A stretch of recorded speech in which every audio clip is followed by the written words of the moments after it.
Kalau misalkan mengatakan bid'ah itu tandanya konsekuensi pelakunya ahli neraka. Contoh misalkan kita membid'ahkan kawan-kawan daripada saudara-saudara kita sesama muslim, kawanan NU, teman-teman NU. Oh itu bid'ah, itu bid'ah. Berapa banyak umat Islam di Indonesia yang ahli neraka? Karena organisasi terbesar di Indonesia ini NU. Maka kemudian semua masuk neraka. Astagfirullahaladzim. Ya. Jadi jangan sembarangan. Tidak boleh sembarangan. Udahlah, kalau kita baru belajar 1 kali, 2 kali, 3 kali mulazamah pada seorang syekh langsung mengatakan bid'ah, hati-hati. Ini perkara yang berat karena ketika mencap seseorang ahli bid'ah, tandanya dia mencap mereka ahli neraka. Ini yang perlu kita perhatikan. Jangan sembarangan. Ya. Kenapa? Ilmu Allah itu luas. Ilmu yang kita miliki sedikit. Allah menegaskan bahwa kita itu hamba-hambanya yang zolim dan jahul. Zoluman jahulah.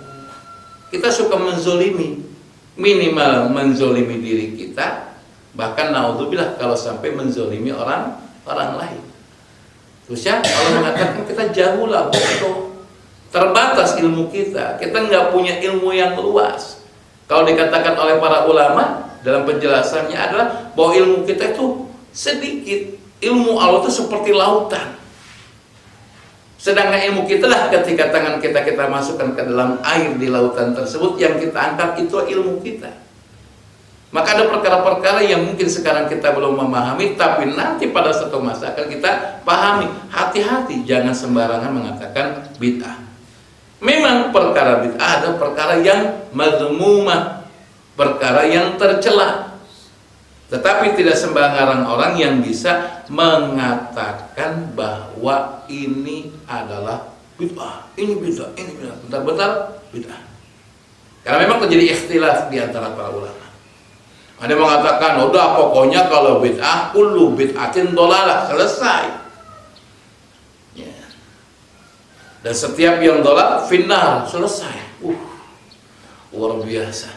Jadi surga yang luasnya seluas langit dan bumi, ya, sedangkan surga itu bukan satu, itu hanya untuk kelompoknya. Sedangkan kelompok lain, umat lain tidak masuk di dalamnya. Naudzubillah min dzalik. Oleh karena itu kalau kita di sini, kita tidak sembarangan menyalahkan orang lain. Kecuali memang jelas sekali kalimat kekufurannya. Itu nggak ada tedeng aling. Ya contoh kalimat kekufuran. Ya. Semua agama itu sama-sama menyembah Allah. Ini kalimat kekufuran yang hati-hati. Ya. Karena agama Islam qul huwallahu ahad. Allah itu esa, tunggal, nggak ada lainnya. Sedangkan Kristen mengatakan Tuhan itu 3. Kan ada beda, ya kan? Apalagi Tuhan-Tuhan dari agama yang lain. Bahkan ada yang menuhankan sapi. Ini keyakinan mereka, keyakinan mereka. Tapi keyakinan kita adalah bahwa Tuhan kita adalah satu, Allah, selesai. Ya. Kemudian mengatakan lagi, ini hati-hati juga kalimat kekufuran juga. Ketika mengatakan bahwa jangan mengklaim surga itu milik kita sendiri. Karena agama lain punya keyakinan juga masuk surga. Ya sudah, itu keyakinan mereka. Tapi jangan keyakinan mereka dimasukkan ke keyakinan kita. Karena syarat-syarat masuk surga dalam agama kita, dia harus beriman kepada Allah. Itu syarat utama. Walaupun imannya hanya sebesar biji zarrah. Sekecil apapun keimanan seorang hamba kepada Allah, dia beragama Islam, maka dia pasti masuk Islam, masuk surga. Itu udah pasti. Dan bagaimana mungkin agama lain dia nggak yakin sama Allah, dia nggak beriman sama Allah, lalu dipaksa-paksa untuk masuk dalam agama kita bahwa mereka juga masuk surga? Nggak bisa. Kalimat kekufuran ini. Hati-hati. Karena banyak orang-orang sekarang melogikakan agama ini. Dan kemudian karena kita suka mengedepankan logika, akhirnya kita terima, padahal itu kekufuran. Masalah kemudian dia melakukan amal soleh, kan dia melakukan amal soleh di dunia, iya memang melakukan amal soleh dan dibalas sama Allah Subhanahu Wa Taala, dibalas. Kebaikan-kebaikan yang dilakukan manusia mau beriman kepada Allah ataupun tidak dibalas oleh Allah Subhanahu Wa Taala. Tetapi bedanya ketika kita beriman kepada Allah, kita akan mendapatkan balasan di akhirat. Sedangkan orang-orang yang tidak beriman kepada Allah hanya mendapatkan balasan di dunia. Maka kalau kita punya teman, agamanya beda dengan kita, keyakinannya beda sama kita, dia semakin hari semakin kaya dengan harta yang dikeluarkan membantu manusia, wajar. Karena apa? Karena memang Allah janjikan itu. Nah, oleh itu jangan sembarangan. Walaupun bid'ah itu adalah satu perkara yang madmumah, tetapi ingat ada pembagian lagi di kalangan ulama. Walaupun ada sebagian mengatakan tidak, tapi ada yang mengatakan ada bid'ah hasanah, ada bid'ah sayyi'ah. Nah, yang hasanah apa? Contohnya adalah apa yang dilakukan oleh sahabat Abu Bakar ketika mengumpulkan Al-Quran. Itu bid'ah hasanah, perkara yang tidak dilakukan Rasulullah. Dan sahabat sempat menolak untuk melakukannya karena tidak dilakukan Rasulullah. Tapi kemudian Allah Subhanahu Wa Taala melapangkan dada-dada para sahabat, kemudian jadi, maka kita bisa membaca Al-Quran sebagaimana yang diturunkan Allah kepada Nabi kita. Dan masih banyak lagi perkara-perkara yang lain. Makanya saya berharap pada jamaah yang hadir di sini maupun yang online, tolong jangan sembarangan, jangan gampang membid'ahkan seseorang. Karena konsekuensinya ketika seseorang tersebut membid'ahkan saudaranya, berarti mengatakan kamu ahli neraka. Padahal neraka surga itu yang tahu adalah Allah. Berapa banyak orang-orang yang hancur di dunianya, tapi kemudian walaupun dia belum melakukan amal soleh, tapi baru berniat untuk melakukan perubahan, maka diperebutkan oleh malaikat neraka atau surga, dan ternyata masuk ke dalam surga. Karena yang dilihat oleh Allah Subhanahu Wa Taala itu bukan pada amalan di awal kehidupan atau di tengahnya, tidak, tapi yang dilihat oleh Allah adalah amalan di akhirnya. Jadi jangan memvonis kalau orang itu masih hidup. Ya.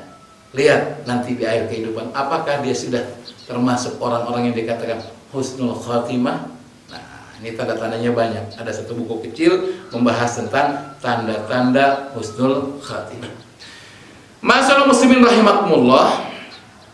Kemudian yang terakhir, ya, sepanjang-panjang karena kita biasa setengah jam aja. Ya. Dikatakan bahwa ketika seseorang jatuh pada bid'ah, maka ada beberapa dampak yang akan dirasakan olehnya. Di sini saya sebutkan ada 3. Ya. Yang pertama bahwa orang yang melakukan bid'ah adalah orang tersebut semakin jauh dari Allah Subhanahu Wa Taala. Semakin jauh. Dia sadari, nggak dia sadari, dia akan semakin jauh daripada Allah Subhanahu Wa Taala. Makanya dikatakan dalam sebuah perkataan seorang tokoh tabi'in, beliau berkata, semakin giat pelaku bid'ah dalam beribadah, semakin jauh pula ia dari Allah Subhanahu Wa Taala. Dalam kitab Hilyah Al-Auliya. Ya.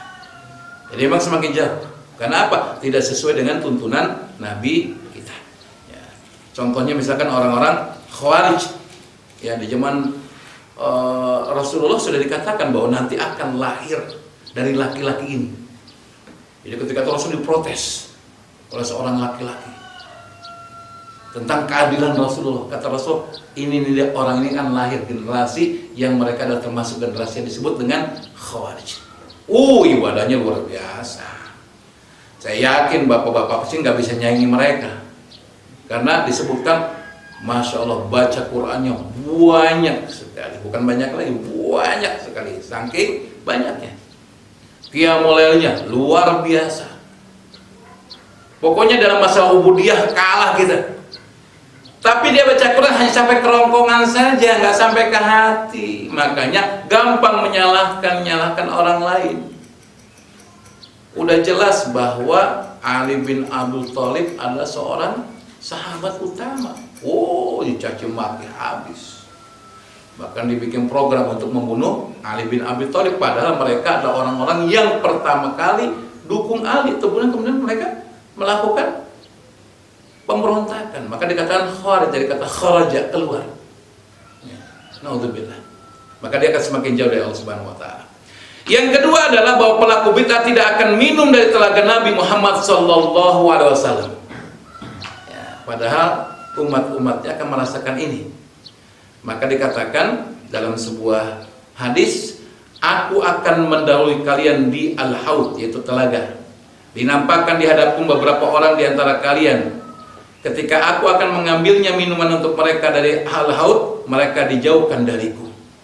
Jadi ternyata ada umat Rasulullah, udah kelihatan Rasulullah mau dikasih air daripada air telaga, tapi dijauhkan. Aku lantas berkata, wahai Rabbku, ini adalah umatku. Lalu Allah berfirman, engkau sebenarnya tidak mengetahui bid'ah yang mereka buat sesudahmu. Hadis riwayat Imam Bukhari. Jadi ternyata selepas Rasulullah banyak penyimpangan-penyimpangan yang terjadi. Ya. Nah, inilah penyimpangan-penyimpangan yang kemudian dikatakan sebagai perbuatan bid'ah. Maka tidak akan merasakan haud, ya, telaganya Allah Subhanahu wa taala yang diberikan kepada Rasulullah dan umatnya. Ya. Kemudian yang terakhir, pelaku bid'ah tidak akan mendapatkan syafaat Nabi Muhammad sallallahu alaihi wasallam. Padahal Rasulullah memberikan syafaat itu bukan hanya kepada umatnya. Bahkan umatnya menjadi prioritas utama. Tapi juga Rasul memberikan syafaat kepada umat-umat sebelumnya. Mereka datang kepada para nabi mereka, dan nabi-nabi mereka nggak sanggup untuk memberikan syafaat karena kesalahan yang pernah dilakukan. Padahal kesalahan mereka sudah diampuni sama Allah, tapi merasa beban. Itu luar biasa.